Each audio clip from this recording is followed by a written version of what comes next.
Welcome to Sitting with Sally. I have Gloria Alcock with me. She wrote the book Nurse at the Top of the World by Gloria Alcock Hunter. Welcome. Hunter Alcock. Oh my I was goodness. a hunter before I was an Alcock. Sorry, Gloria Hunter Alcock. Right. And we were talking just before we came on the show about your book. It's available at the Kenora Library and at Lake of the Woods Museum and online. And the Blue Heron. You may have caught an earlier show in which we were talking about the book, and if not, after this show, I'm sure you're going to be very interested in it. Our earlier shows talked about you being at Tuktoyaktuk, or Tuk. You left there eventually. What happened? Well, in 1968, the government said, we'd want you to go to university. We want you to go to Dalhousie University in Halifax, because they have what they call an outpost nurse program, which happens to be the forerunner of nurse practitioners. Anyway, so I thought about it, and I thought, why not? So I packed my bags, and there was a splendid farewell party. And one fella I really wanted to see, I said, how's your thumb? Let me see your thumb. Oh, it's still there, because he was the first person I'd ever put stitches in. And I stitched his thumb sort of back on, and it was there still. Anyway, so I flew down east and went to Halifax, which is wonderful. I love that city. We were there just before they started the big renovation, tearing down all the old buildings. So I really got a feeling of the history of Halifax. Of the old port town. Yes, and the military and all the United Empire loyalists coming in, and where the Napoleonic prisoners were housed and what they did. And so I had a marvelous time in Halifax. We studied everything we wanted to particularly know. They really grilled us because they knew that we were going back to utter isolation, and we had to know what to do. And what you were doing really was, I mean, you were the midwife, but it really was like a nurse practitioner in many ways. Oh, yes, yes. And we had to look after people with heart attacks. We had to look after people with gallbladders. Now, what do you do with a fellow having a terrible gallbladder attack and the radio doesn't work? You know, so there was always this in the back of our minds. So we were always asking our instructors, what if? And thank goodness, most of our instructors realized the utter isolation in which we lived and the lack of communication. So we had to learn what to do. And were a lot of people taking the course like you had been up in an isolated Yes, post? there were 6 of us taking the course, one of which had not. The rest of them had been on Indian reserves or in the Arctic or someplace, and so it was really quite a group. In fact, because we had to go and examine patients that the medical students were examining, it came to our attention that we were known as the bastard doctors. Which you loved, right? Well, we thought that was funny. So after, armed with new knowledge, ready for new experience? Well, then with all this theory underneath our belt, also my bursary didn't come through, so I had to work 2 nights a week at the hospital, and that was charming because they put me into ICU, and of course all those flickering lights and beep, beep, beep terrified me. And I said, I can't do this. So they sent me to the respiratory unit, which was even worse. So the night superintendent says, well, what can you do? And I said, well, put me on the psychiatric ward, put me in emerge, you know, put me in maternity. I can do all those things, but don't make me do those other ones. Anyway, then I spent 3 months in Newfoundland, which was a wonderful experience. The people were very kind. Now, I got there about 2 years after the road had come in, as well as the power line. So these people were still talking the very broad accents, which I was able to identify as to where their ancestors came from, because living in isolation, they hadn't been infused with diluted. Yeah, they hadn't been diluted. Yeah. That's the proper word. Yeah. So that was wonderful. And I first went to a place called St. Bride's off Placentia Bay, and it was giving their nurse a rest because she didn't have to get up at night. It was me. So somebody would come along and say, come on, nurse, let's go. And I noticed all the cars were Chrysler products. So I said to someone, why is everybody driving a Chrysler product? And they said, well, old man Chrysler was a blacksmith. So he knew how to build. And we'd go over these impossible roads, and sometimes I'd look over the edge and just about have a fit, because there's the ocean many, many miles below. And I'm with this strange man tearing along at a great rate with the chickens and the goats and everything else flying out of the way. It was wonderful. And then from there, I went to a place called Flowers Cove up on the western side of the Northern Peninsula. And there was a 12-bedded nursing station there. And I realized these nurses are working one on, one off. So I said, hey, you know, let's be kind to each other. I'll work one so that you can have two off and one on. I learned a great deal. They had a lot of trouble with their water supply. And I remember one man, I was looking after his toe that he'd chopped with an axe. And I happened to look up and his eyeballs were all yellow. And I said, oh dear, you know, anybody else in your family with yellow eyeballs? And he said, oh yes, miss, they're all, you know. And it turns out they were having a lot of trouble with their water supply. And it was affecting jaundice. Jaundice, it was pretty bad. And then I was holding forth about, oh, well, you know, you should eat more greens and you should do this. And I was really pontificating away all this new knowledge I had. And the nurse says, may I suggest you go down to the local store and take a look? So I did. Well, the price of it was hideous. And everything was very wilted and very tired. And I thought, they're not going to do anything I tell them because of the meat they were eating, and highly salted. No wonder their blood pressure was all up to the roof. Oh, are you talking about saltfish? Yeah. Yeah. So they had a lot of trouble that way. And then a man came in with his 14-year-old daughter, and I said, well, what's the problem? Because the girl was a bit sulky, you know. And he says, well, she hasn't had any machines. And I said, machines? What do you mean, machines? Well, it turns out he meant she hadn't had her period. She was a bit pregnant. Oh. I thought, oh, dear. He was cross. I imagined. So you must have seen, coming from Tuktoyaktuk, with the diet up there, to Newfoundland of a diet, you must have seen how the diet really affected people's health. The thing I noticed about Tuk was as long as they ate the old diet, the seals, the bears, the whales, they never got sick.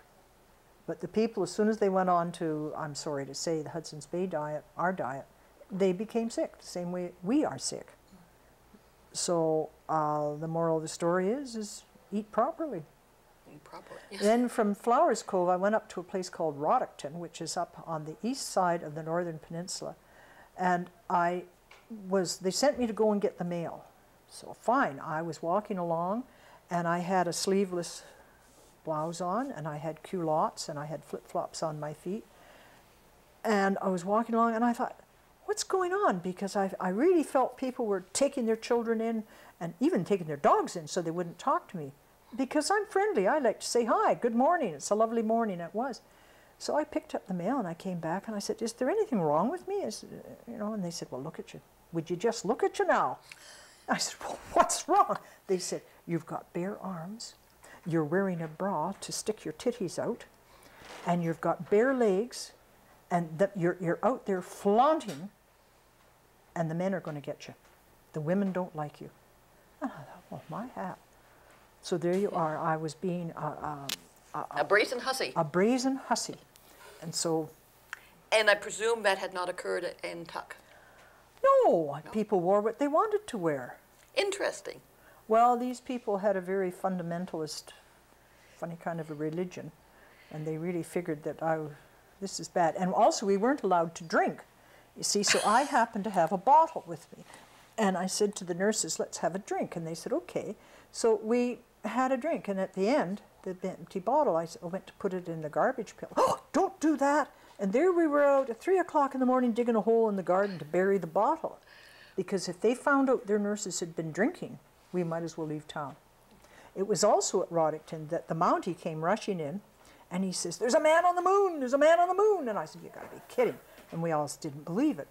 But it was true. We turned on the radio, and it was true. There was a man on the moon. Unless it was a hoax. No, it wasn't a hoax.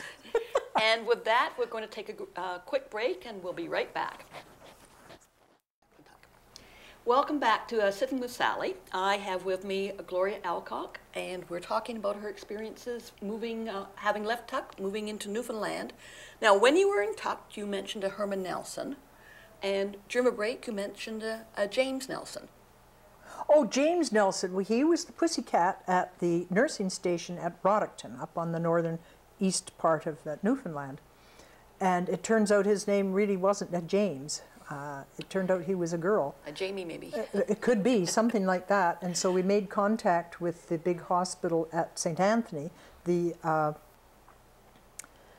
International Grenfell Association. This is where they have specialists from all over the world coming to donate their time, also to fish. So we hauled the cat up to the big hospital, and we had the head obstetrician, we had the head gynecologist, we had the head anaesthetist, and we had all these biggie-wiggies. It was amazing, and they were all crowded around in the morgue. And then the cat got loose and went up on top of one of the coolers. So we had a heck of a time getting the cat down, and we got the cat down, and then some of the drugs that are used for humans didn't work on the cat. And the poor anaesthetist, we were saying, come on, you know, what's the matter with you? Don't you know your job? I mean, he's a professor. So anyway, calling a vet. Yes, calling a vet. So anyway, we finally got the cat subdued, and they shaved his little belly, and then her belly, and then we did an incision, and out popped the little bladder like this because it was full. Mm. So somebody had to quick go and get scrubbed to hold the bladder back while they fished out the fallopian tube and uterus and so on and so forth. So she could be spayed. Yeah, so we got her spayed, and then we put a sock around her so she couldn't get at the stitches. But I just wish I'd videotaped it because it was rather a raucous conversation. So what happened when you left Newfoundland? Well, Newfoundland, I spent a lot of time with the dentist, and he was very patient. He taught us how to freeze properly, and I became quite adept at freezing properly. So you could pull teeth? Yes, and pull the big molars. And so he taught me a great deal, which put me in good favor. It really is amazing when you're talking about all these experiences of things that you were expected to do. Yeah. I mean, today you've got different specialists or different professions, and you just did whatever came up. That's right. Also, because we were on call, I got called out one evening and I had to go and do a D&C on someone because we had to know how to do that if we had to, which I never had to do, thank goodness. We were called to do a lot of stitch-ups. There was a little girl that came in from Labrador. She'd been so badly mauled by dogs that we thought, well, what are we going to do? If we give her an anesthetic, it'll kill her. And if we don't, she'll die. So it ended up that we gave her an anesthetic because she was, you know, she was really going into shock, I imagine. Well, she was half dead. I mean, all her guts were out and everything. It was just terrible. And her face was pulled apart. And it was really quite a horrible thing to see. But also they taught us some more fine stitching. Up till that time, I was doing pretty basic stitching, you know, like blanket stitch, yes. Right, you know, let's get on with it. But we were taught how to do, using a rubber glove, because that's more like skin, instead of a grapefruit. Ah, when you're practicing. Yes, yes. That was really good. Yeah. We also had to tend, we had to do a lot. We had to do a lot with a microscope. We had to identify various venereal diseases and so on. And the finer stitching, of course, would leave less of a scar or no scar. Oh, absolutely, yeah. And how long were you in Newfoundland?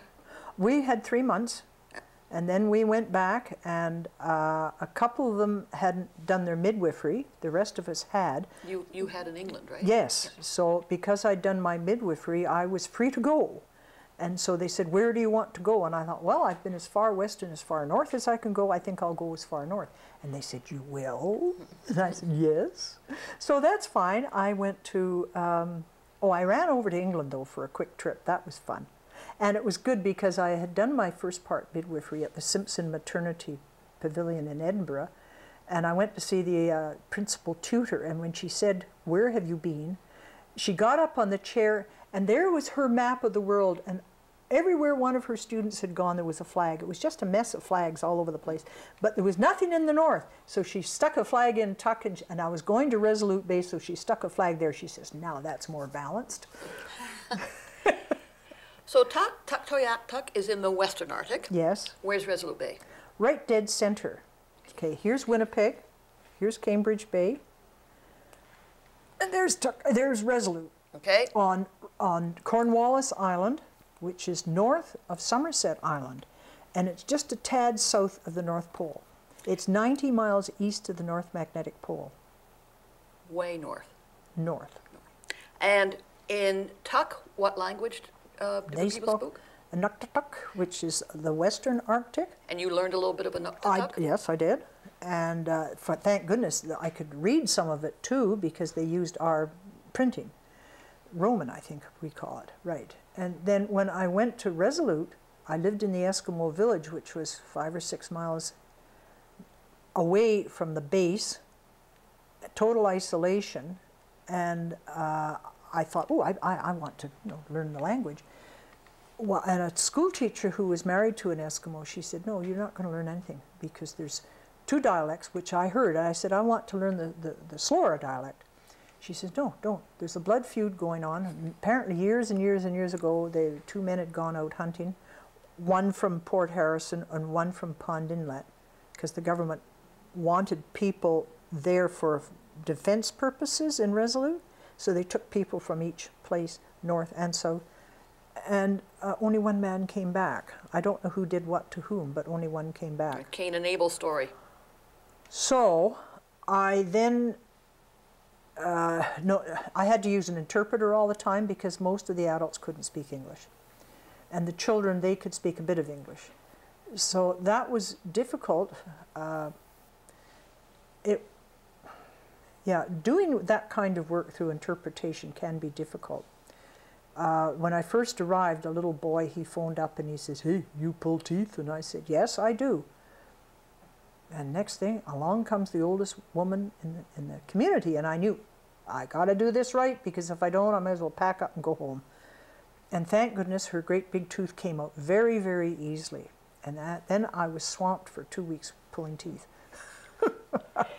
Would you often have children doing some of the interpretation? Yes, I had a lady who had some rather difficult gynecological problems, and her 8-year-old son had to do the interpreting. And that was very difficult for me, her, and him. I imagine, yeah. Yeah.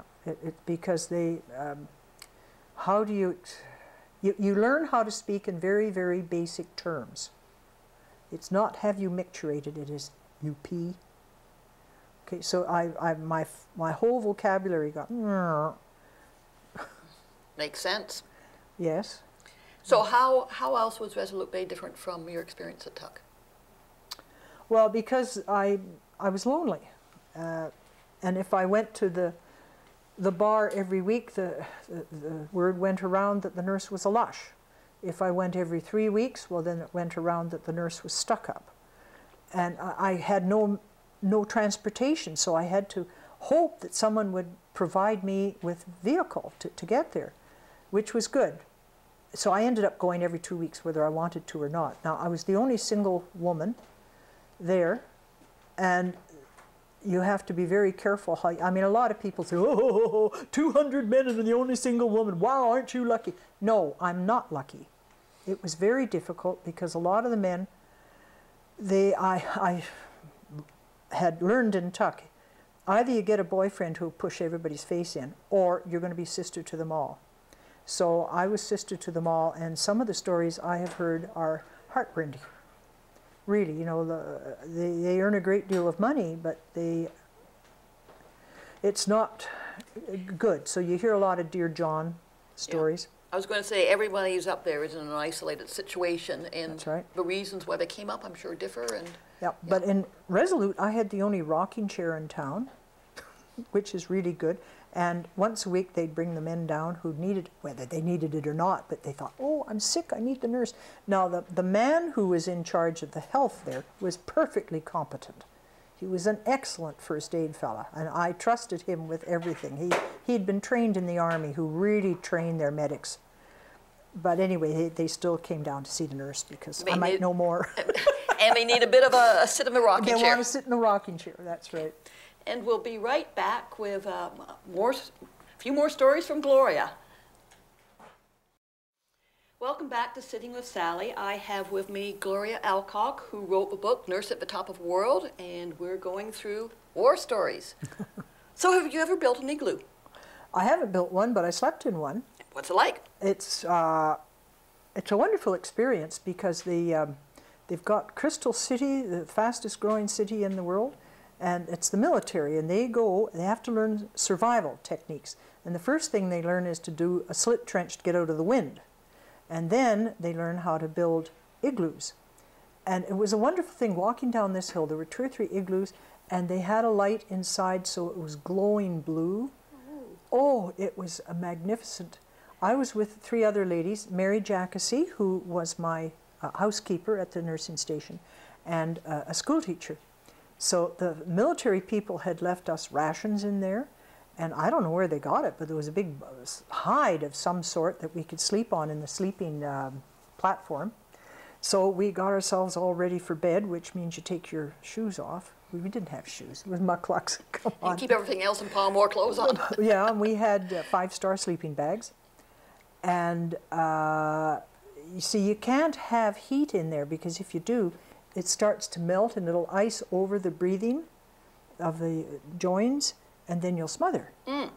So it has to stay cool. So I tried to go to sleep, but I was so excited that here I am at the top of the world, and I'm actually in an igloo, and I was twitching about, and I was next to Mary, and I said, "Was it always this cold when you were a girl?" And she said, "Yeah." Well, then I had to go to the toilet. Now, what do you do in an igloo? There is a song, I'm sure. What do you do in an igloo? Well, I guess so, yeah. So I said to Mary, "I have to pee." And she says, "Oh, well, now, when we went to bed, she had put a snowball, a big snowball, at the entrance, because you have to crawl through. She put that at the entrance, and that's what you pee in. See, so, in a snowball? Yeah.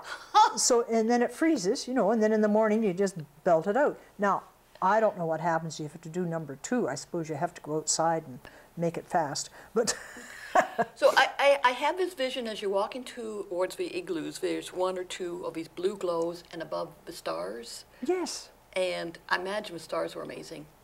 You could reach up and pluck them out. It was just heaven. And you mentioned the wind. I think, did the wind follow you? What was the wind like up there? The wind was horrendous. The thing that scared me the most was we would have whiteouts. The wind would blow so hard. And there was something on top of see, I was in 3 trailers at Resolute. One was the living quarters, one was storeroom, and the other was a patient area.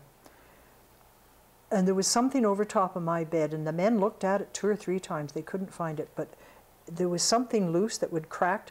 You know the way they shake metal sheets in a theater to make for thunder? Yeah. Well, that's what it was. And I lay in bed and I think, "Oh Lord, please, please don't let the roof come off and I get sucked out and blown across the arc, never to be seen again." I was really scared, but the men checked it. There was nothing there that they could see. And was the wind around a lot, or just? Yes. Yeah. It would blow so hard that the planes couldn't land. We would go 3-4 weeks without a plane. Well, that's a long time. Yeah, it is. I remember one time there was a very sick man. I wasn't sure what was wrong with him, and we took him by bombardier to the airstrip, and we were all set. I had all the papers done. You know, I was keeping the IV drip going and so on. The plane came and it went around and around and around, and then it flew away. It couldn't land. And I said to the man, "If you die on me, so help me, I'll kill you." And he says, "I won't die. I won't die on you, nurse." I said, "Good." And he didn't. Good for him. And he got better. Even better. Oh, yeah. You must have had people come up and visit from time to time? Yes. I had a Japanese fellow who wanted to see if there was any correlation between Japanese and Eskimo.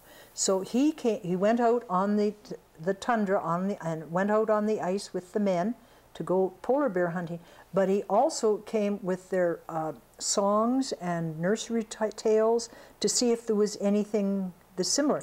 And afterwards, when he came home, he said, "There isn't." He sounds disappointed. Well, yeah, he really was, and I think the men were too, because, you know, where do people come from? The other one I had was the medical officer of health for Iceland, and he came to visit, so we thought we'd have a feast. So some of the men from the base, they brought down all the food, and we cooked up this great, big, beautiful meal, and somebody brought a bottle of wine. Well, I didn't have a corkscrew. Now, how do you get at the wine without a corkscrew? Well, come on, guys, we're all supposed to be smart. So I forget who it was, but they said, if you got a large bore needle, yes. If you got a large bore syringe, yes. So we put it through the cork like this and push the down, put the air in, and it pushed the cork out. Now, isn't that neat? That's brilliant. I think so too. As long as you've got a handy syringe nearby. That's right, yeah. Part of, I mean, you've been to places in Canada most people haven't been to. Mm-hmm. Seen things many people haven't, but I think part of it is your adventuresome spirit. You've actually taken the challenge and gone out and lived an interesting life. Yeah. And I often think it's important to tell young people to do that. Oh, I do. Whatever it is. If you've got an inkling of what you want to do, then do it. And people will say, oh, you're too old, or you're too young, or you're too stupid, or you're... Girls don't do that. Just say, mm-hmm. Mm-hmm. Show them. Yeah, and just quietly get on with it. And they'll say, how can you do that? Well, just keep your mouth shut and do it. Do your homework, though. Don't be stupid. And how did you come about to write the book? Well, people, I was always talking, you know, I'm a great talker. And I remember a friend of mine, and she said to me, I wish you'd shut up and write a book. And I said, oh, all right. So then, and I am a good writer. I've always written things, but I went to Elizabeth Campbell's Authors Club because I really had to learn. I'm good at writing business letters and things like that. So I had to learn.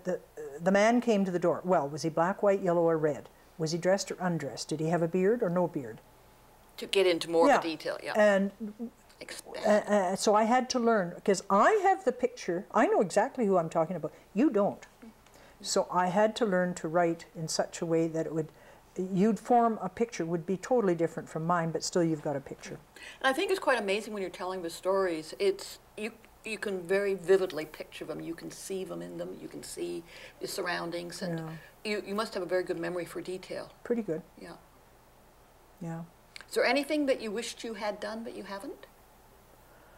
Oh, well, there's always things I want to do. This is going to be an adventure in my new segment of life, and I'm looking forward to that very, very much. Not sure what it is, but it's going to be good. It's not going to be in Kenora.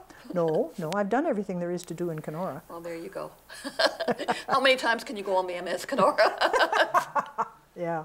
So it's Napanee, and you're going to be going, and you've already got readings set up for your book down there? 7 readings, apparently. That's wonderful. Yeah, a lady came forward and she says, I want you. And I said, oh, all right. So I've been interviewed a couple of times, and I've got 7 libraries to go to. I've already done 1. So that and other things. Onwards and upwards. Absolutely. Well, thank you. Thank you for coming in and sharing your stories, and thank you for being in Kenora for as long as you have been. Thank you. And I've enjoyed our friendship too. Good. And thank you very much for joining Sitting with Sallie with Gloria Alcock and her book, Nurse at the Top of the World, and her wonderful adventures. Not everyone has eaten polar bear.